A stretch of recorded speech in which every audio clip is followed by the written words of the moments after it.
అయితేను చాలా చిక్కదనం అయిపోతుంది. డబుల్ కా మీఠాకి ప్రిపేర్ కాదు. కొంతమంది మిల్క్ పౌడర్ కూడా దీంట్లో కలుపుతారు. మిల్క్ పౌడర్ నాకు కలపడం ఇష్టం లేదు కాబట్టి కస్టర్డ్ పౌడరే కలుపుతున్నాను. ఇంకా అది బ్రెడ్ ముక్కలు ఉంటాయి కదా, అవి కోసి దీంట్లో ఏ యాంగిల్తోనన్నా చేసుకోవచ్చు. దీంట్లో ఇట్లా యాంగిలే అనేది ఏం లేదు. బ్రెడ్లో మేము కావాలంటే వేలుతో తుంచి కూడా సపరేట్గా పెట్టుకోవచ్చు. ఇలా చూడండి, ఇలా బ్రెడ్ని గోల్డెన్ రంగులో వచ్చేటట్టు మేము గోలించుకోవాలి. ఇంకొంచెం బ్రౌన్ కలర్ వస్తే కలర్ మాడిపోతుంది. బ్రౌన్ కలర్ ఇలా జస్ట్ గోల్డెన్ రంగు వచ్చేటట్లు ఇలా షేప్లో, ఏ షేప్లోనైనా కావాలంటే వేలుతో తుంచి కూడా మేము గోలించుకోవచ్చు. ఇది చాలా బ్రహ్మాండంగా ఉందండి స్వీట్ డబుల్ కా మీఠా.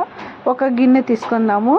ఇందులో బ్రెడ్స్ అన్నీ ఇప్పుడు మేము గోలించుకున్నాం కదా, ఇట్లా బ్రెడ్స్ అన్నీ ఇలా బాగా క్లీన్గా